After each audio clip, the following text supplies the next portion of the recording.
Alright guys, this video tutorial is related to hypothesis development. So first of all, we have to see what does it mean by hypothesis.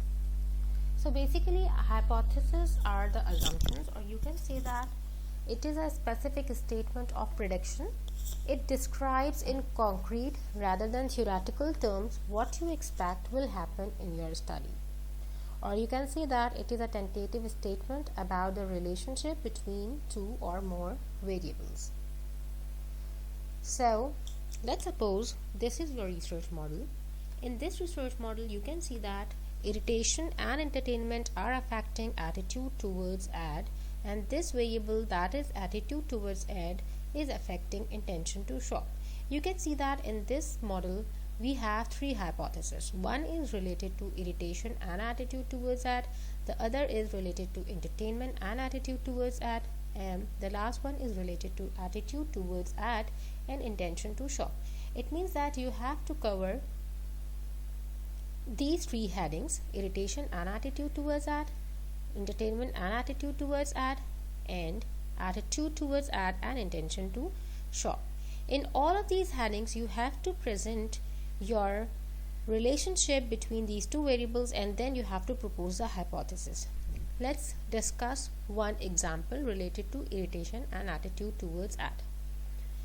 So in the first initial statements, you have to provide the definition related to your variable, that what does it mean by irritation. So you can see that an advertisement develops irritation if it is annoying, disturbing and distracting. You can see that all these are supported by some citations, and you can also notice that if there is a citation at the end, then the name and the year of the publication of the paper is in the bracket.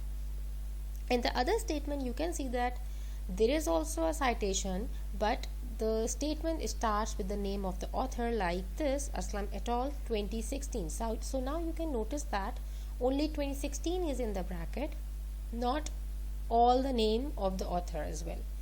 So Aslam et al. 2016 explained irritation as the negative attitude of a customer toward unwanted messages. In the initial two statements, there is a definition related to irritation, that what does it mean by irritation. Now you can see that there is a relationship between irritation and attitude in the next statement. Studies have reported that false advertisements evoke negative experiences and skepticism, which cause irritation, and this is also supported by so many citations. You can see that Kelly, Edwards and so on. Also, low relevance and information overload contribute in building inclusiveness. Again, this is also supported by some citation. Stewart and Pavlos 2002 explained irritation in the context of SMS advertising and discussed that advertising sometimes confuses the customers by flooding the information in a few texts or flooding their inbox with the text. As a result, it drives negative reactions and negative attitude towards the advertisement. Now you can see that in the later statements there is a relationship between irritation and attitude, and this relationship shows that if irritation will increase, attitude will decrease. It means that irritation will influence negatively towards attitude towards advertisement. Now again, you can see that Altwana and Kunak 2009 also endorse the negative impact of irritation on consumer attitude. Studies on online advertisements have reported that online advertising caused more intrusiveness in comparison with the conventional advertisement, as they inferred with the viewing experience. The viewers who watch videos on streaming platforms become irritated when they are forced with in-stream advertisement ads. It decreases customer perceived control. Hence, advertising that obstructed the viewing content leads to the development of the negative attitude. On the basis of this, it can be concluded that irritation, now like this, H1, irritation has a negative influence on viewers' attitude towards ad. Ignore this, is skippable from this statement. So irritation has a negative influence on viewers' attitude towards advertising.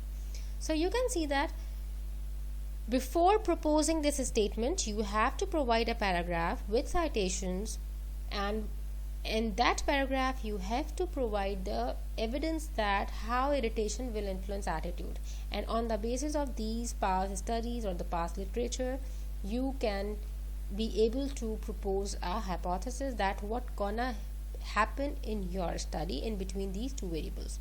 So This is only the one example of irritation and attitude. For entertainment and attitude as well, you have to write paragraph like this, and after then you can propose that entertainment will positively affect, because if the ad is entertaining, it will create a positive impact on attitude towards that. Again, if there is a positive the last one, that is related to attitude and intention. So in this hypothesis, the hypothesis could be like this: attitude towards advertisement have a positive impact on intention to shop. Why? Because if the attitude is positive, consumer will intend to shop that particular brand. So this is only the one example of irritation and attitude. Later you have to write the paragraph related to this, entertainment and attitude, and for this as well, attitude and intention to shop. So it means that whatever the model you have to provide a paragraph for each of the hypotheses. In this model we have only 3 hypotheses, so we have to provide 3 headings and the 3 literature that present the relationship between these 2 variables. Thank you so much.